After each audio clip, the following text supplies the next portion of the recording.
नमस्ते। आज हम एक बहुत ही दिलचस्प टॉपिक पर बात करने वाले हैं, शरीर का अपना केमिकल मैसेजिंग सिस्टम। और इसे समझने के लिए हम कुछ बेहतरीन स्टूडेंट मोड्स का सहारा लेंगे।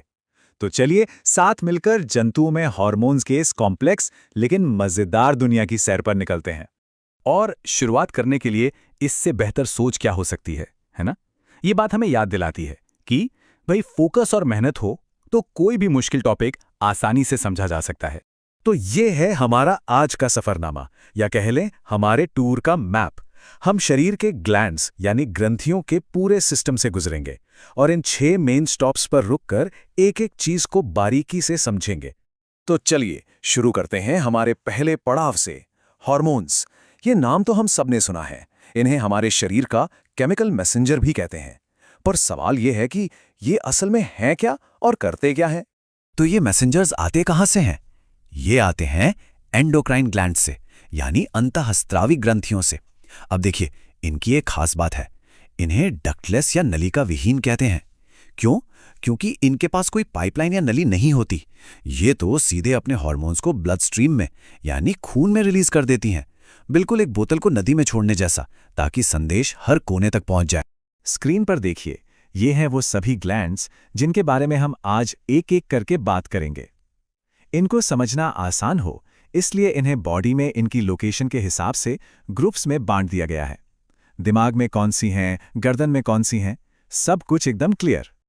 और लीजिए, हम आ गए हैं अपने टूर के पहले स्टॉप पर, दिमाग का कमांड सेंटर। यहीं से सब कुछ कंट्रोल होता है। और यहां हम 3 बहुत ही इंपॉर्टेंट ग्लैंड्स के बारे में जानेंगे। तो सबसे पहले बात करते हैं हाइपोथैलेमस की। इसका काम ना बहुत ही खास है। ये सीधे सीधे बॉडी को ऑर्डर नहीं देता, नहीं, ये तो मास्टर ग्लैंड यानी पिट्यूटरी ग्लैंड को कंट्रोल करता है। मतलब ये हुआ मास्टर का भी मास्टर, है ना मजेदार? तो सवाल ये उठता है कि ये पिट्यूटरी ग्लैंड को कंट्रोल करता कैसे है? इसके पास 2 तरह के हथियार हैं, मतलब हार्मोन्स। पहले हैं रिलीजिंग हार्मोन्स, जो पिट्यूटरी को गो का सिग्नल देते हैं कि भाई अपना काम शुरू करो, जैसे कि GnRH। और दूसरे हैं इनहिबिटिंग हार्मोन्स, जो स्टॉप का सिग्नल देते हैं, जैसे सोमैटोस्टेटिन, जो ग्रोथ हार्मोन को रिलीज होने से रोक देता है। एक तरह से ट्रैफिक कंट्रोलर जैसा काम है इसका। अच्छा, तो अब बात करते हैं उस मास्टर की जिसे हाइपोथैलेमस कंट्रोल करता है, यानी पिट्यूटरी ग्लैंड की। ये हाइपोथैलेमस के ठीक नीचे होती है और साइज में बस एक मटर के दाने जितनी। लेकिन छोटा पैकेट, बड़ा धमाका। ये नन्ही सी ग्लैंड हमारी ग्रोथ, ब्लड प्रेशर, मेटाबॉलिज्म और ना जाने कितने सारे फंक्शंस को कंट्रोल करती है। सच में ये एक असली पावर हाउस है। इसके 3 हिस्से हैं और यकीन मानिए ये कुल मिला के 9, जी हाँ 9 अलग अलग हार्मोन्स बनाती है। स्क्रीन पर जो टेबल है उसे जरा ध्यान से देखिए। इसमें हर हार्मोन को उसके हिस्से यानी लोब के हिसाब से बांटा गया है, ताकि समझना आसान हो। तो चलो एक एक करके समझते हैं। पहले इसके अगले हिस्से यानी एंटीरियर पिट्यूटरी के हार्मोन्स को देखते हैं। सबसे पहले ग्रोथ हार्मोन, नाम से ही क्लियर है, ग्रोथ और रिपेयर के लिए। फिर हैं TSH और ACTH, ये दूसरे ग्लैंड्स को जगाने का काम करते हैं। थायराइड और एड्रिनल को। LH और FSH, ये रिप्रोडक्शन से जुड़े हैं। और आखिर में प्रोलैक्टिन, जो डिलीवरी के बाद मिल्क प्रोडक्शन में मदद करता है। ठीक है, ये तो हुई अगले हिस्से की बात। अब बीच और पिछले हिस्से के हार्मोन्स को भी देख लेते हैं। MSH, ये हमारी स्किन और बालों के कलर के लिए जिम्मेदार मेलेनिन को कंट्रोल करता है। फिर है ADH, जो किडनी को बताता है कि बॉडी में कितना पानी रखना है, कितना बाहर निकालना है, एक तरह का वाटर मैनेजर। और ऑक्सीटोसिन, जो बच्चे के जन्म के समय बहुत जरूरी होता है। कमांड सेंटर में हमारी आखिरी ग्लैंड है पीनियल ग्लैंड। ये एक बहुत ही काम का हार्मोन बनाती है, मेलाटोनिन। ये हमारी बॉडी की घड़ी यानी सोने जागने के साइकिल को सेट करता है। अब समझ आया क्यों कहते हैं कि रात में ज्यादा देर तक फोन मत देखो? क्योंकि फोन की ब्लू लाइट इस मेलाटोनिन को बनने से रोकती है और हमारी नींद का पूरा साइकिल गड़बड़ हो जाता है। तो दिमाग का कमांड सेंटर तो हमने देख लिया। चलिए अब टूर में थोड़ा नीचे उतरते हैं, गर्दन के एरिया में। यहां पर भी 3 बहुत इंपॉर्टेंट ग्लैंड्स मौजूद हैं। गर्दन में जो सबसे पहले हमें मिलती है वो है हमारी बॉडी की सबसे बड़ी एंडोक्राइन ग्लैंड, थायराइड। ये थायरॉक्सिन नाम का हार्मोन बनाती है। इसका काम क्या है? ये हमारी बॉडी का मेटाबॉलिज्म कंट्रोल करती है। मतलब हमारा शरीर कितनी तेजी से एनर्जी यूज करेगा, ये थायराइड तय करता है। बिल्कुल गाड़ी के एक्सेलरेटर की तरह। इसे दबाओ तो स्पीड बढ़ती है, छोड़ो तो कम होती है। अब जाहिर है अगर ये एक्सेलरेटर ठीक से काम ना करे, मतलब थायरॉक्सिन की कमी हो जाए, तो कई तरह की परेशानियां हो सकती हैं, जैसे कि गॉइटर, जिसमें थायराइड ग्लैंड में सूजन आ जाती है। बच्चों में अगर इसकी कमी हो तो क्रिटिनिज्म हो सकता है, जिससे उनकी ग्रोथ रुक जाती है, और बड़ों में मिक्सोडेमा जैसी कंडीशन हो सकती है। थायराइड के ठीक पीछे ही 4 छोटी छोटी मटर के दाने जैसी ग्लैंड्स छिपी होती हैं। इन्हें कहते हैं पैराथायरॉयड।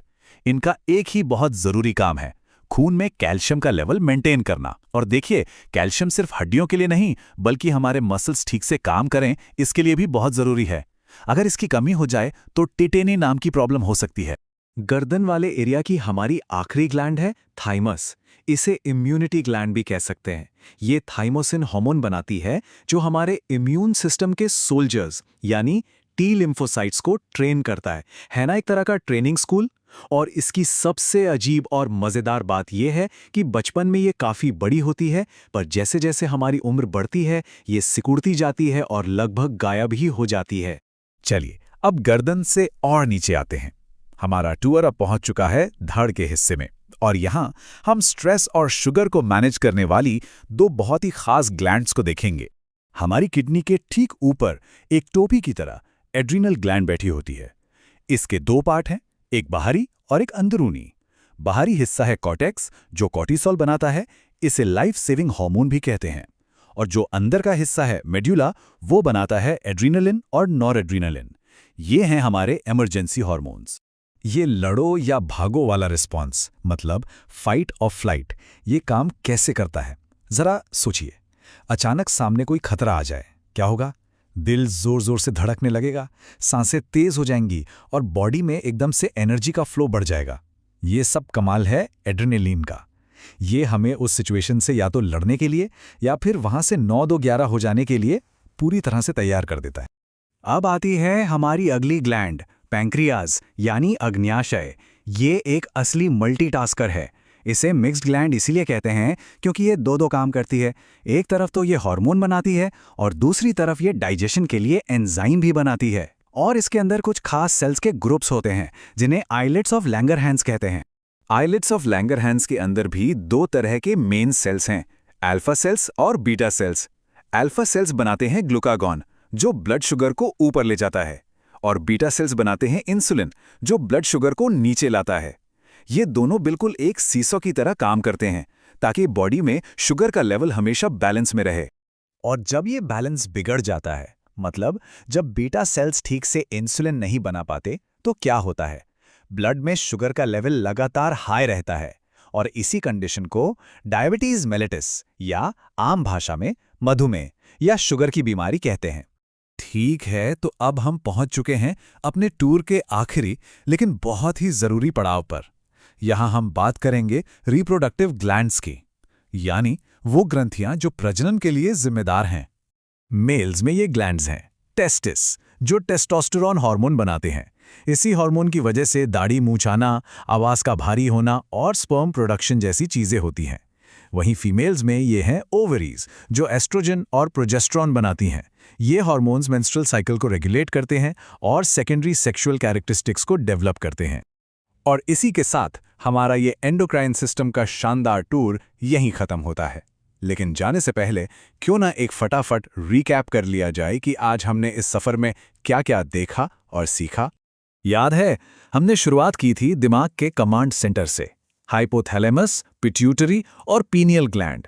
फिर हम नीचे गर्दन में आए और थायराइड, पैराथायरॉयड और थाइमस को समझा।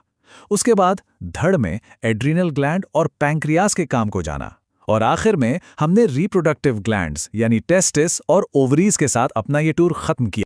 तो इस पूरी जानकारी के बाद एक सवाल मन में आता है, कौन सा हार्मोन हमारी रोजमर्रा की जिंदगी पर सबसे ज्यादा असर डालता है और क्यों?